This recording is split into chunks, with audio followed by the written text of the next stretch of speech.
अभिनंदन है। Press conference आरंभ करने से पहले भारतीय जनता पार्टी की तरफ से आदरणीय मुलायम सिंह यादव जी को भावभीनी श्रद्धांजलि।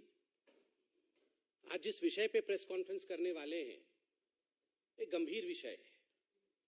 जिस प्रकार के भाषा का प्रयोग आम आदमी पार्टी ने माननीय प्रधानमंत्री जी के लिए किया है, यह अपने आप में आम आदमी पार्टी किस प्रकार की पार्टी है, किस प्रकार की इनके मंशा है, इसको उजागर करता है, इसे दिखाता है। ये अरविंद केजरीवाल जी और आम आदमी पार्टी वो लोग हैं जिन्होंने कहा था वो हिंदुस्तान के राजनीति के चरित्र को बदलने आए हैं।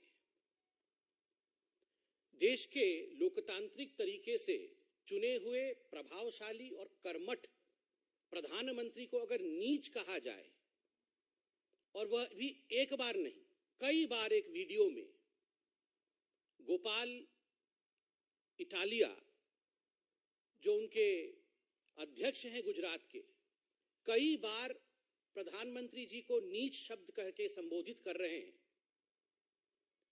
यह कहीं न कहीं आम आदमी पार्टी की मानसिकता को दर्शाता है। आज अगर मैं कहूं कि अरविंद केजरीवाल और मणिशंकर अय्यर में कोई फर्क नहीं रहा है, दोनों की भाषा का स्तर, दोनों का राजनीति करने का तरीका एक जैसा ही है, तो यह अतिशयोक्ति नहीं होगी। आप याद करिए, इसी मणिशंकर अय्यर ने माननीय प्रधानमंत्री जब गुजरात के मुख्यमंत्री थे, कैंपेन कमेटी के हेड थे, प्रधानमंत्री नहीं बने थे, उस समय अहंकार के शब्दों का प्रयोग करते हुए कहा था कि तू जाके चाय बेच, हम दुकान खोल के देंगे, तुम जाके चाय बेचो। क्या नतीजा हुआ उसका?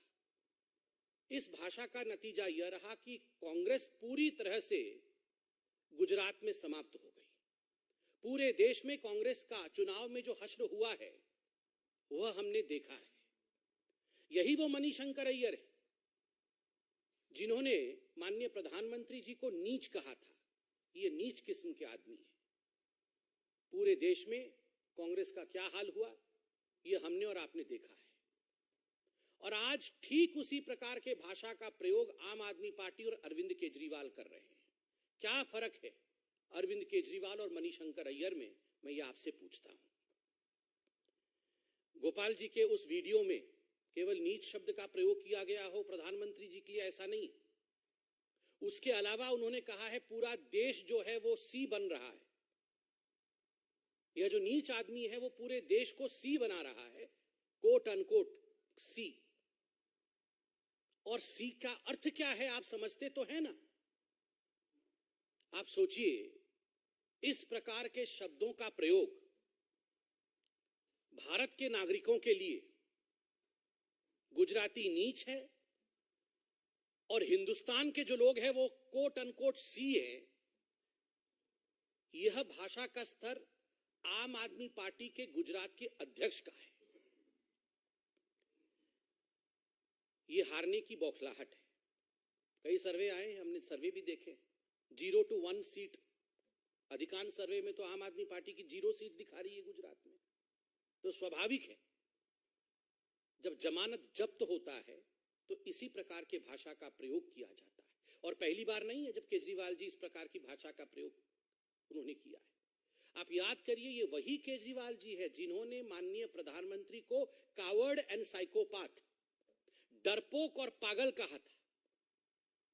प्रधानमंत्री, क्योंकि केजरीवाल जी भी प्रधानमंत्री बनने की राह पे निकले पड़े थे, वो पूरे देश में गए थे प्रचार करने के लिए, और उस समय उन्होंने प्रधानमंत्री जी को कावर्ड और साइकोपाथ कहा था। क्या नतीजा हुआ वो आपने देखा है।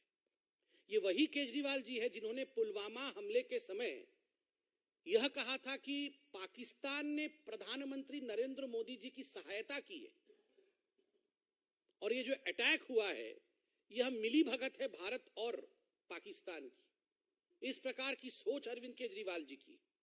ये वही अरविंद केजरीवाल है जिन्होंने 2017 में जब गोवा और पंजाब के चुनाव थे उस समय ट्वीट करके प्रधानमंत्री को शेमलेस डिक्टेटर, बेशर्म तानाशाह, मतलब डरपोक, पागल, बेशरम, पाकिस्तान से मिला हुआ, इस प्रकार के शब्दों का प्रयोग अरविंद केजरीवाल जी ने और उनकी पार्टी ने माननीय प्रधानमंत्री जी के लिए किया है।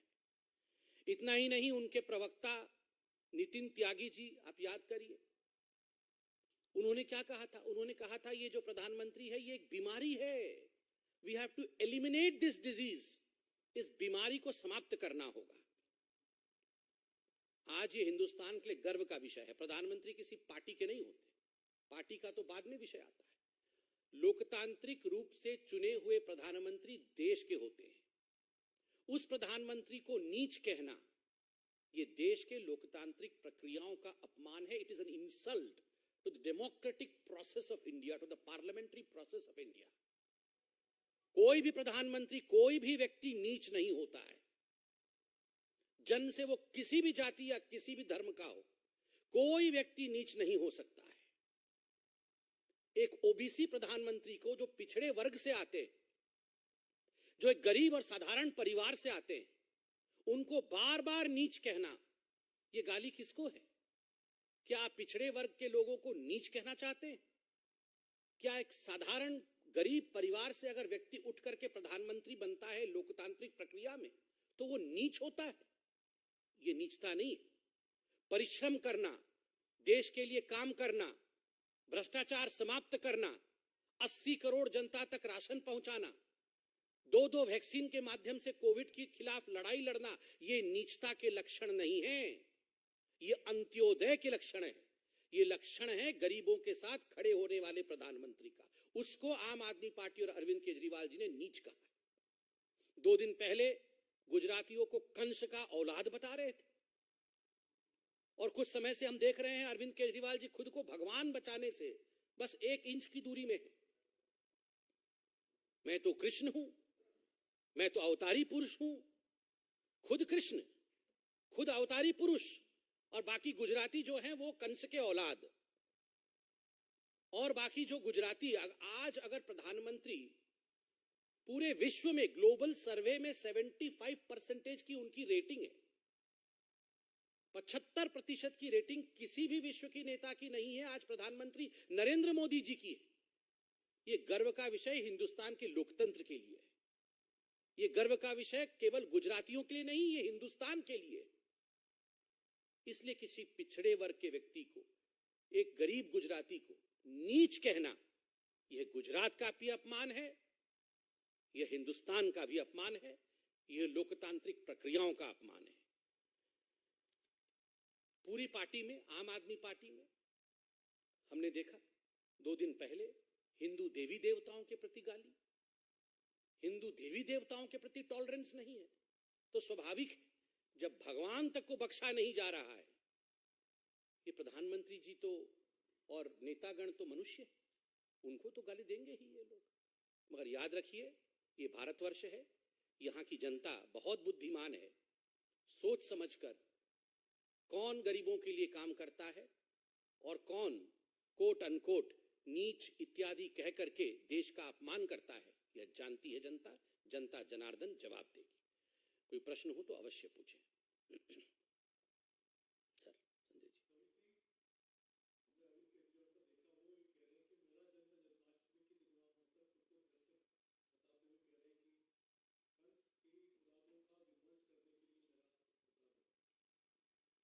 देखिए, ये तो बड़ा आश्चर्य का विषय है। विगत कुछ महीनों से देख रहे हैं कि बार बार अरविंद केजरीवाल जी अपने आप को भगवान कृष्ण के साथ तुलना कर रहे हैं। ये भारत की संस्कृति नहीं है। भगवान भगवान होते हैं। अपने आप को भगवान के पायदान पे खड़ा करना, अपने आप को कृष्ण कह के यह प्रोजेक्ट करना कि मैं ही चक्रधारी हूं और मैं आके यहां पर कंस की औलादों को समाप्त करूंगा। ये हिंदुस्तान की राजनीति में ऑपोजिशन के लोग कंस के औलाद होते हैं? क्या गुजरात के लोग कंस के औलाद हैं? आज अगर एक गुजराती देश का प्रधानमंत्री है तो आप उसको कंस की औलाद कहेंगे? किसको आप कंस का, और आप गुजरात के मुख्यमंत्री को कंस की औलाद कहेंगे? ये उचित भाषा है क्या?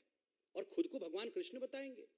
ये पराकाष्ठा है घमंड की, ये पराकाष्ठा है अहंकार की। और याद रखिए, भगवान कृष्ण सब कुछ सह सकते हैं, अहंकार कभी नहीं सहते। पूनम जी।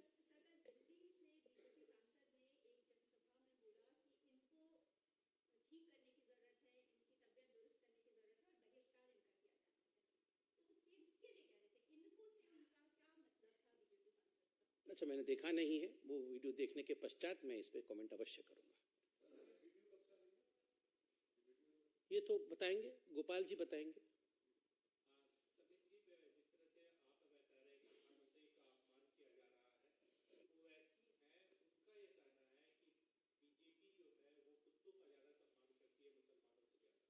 ऐसे भाषा का प्रयोग मुझे लगता है किसी को नहीं करना चाहिए, जिस प्रकार से वो बता रहे हैं, ये doesn't deserve a comment also.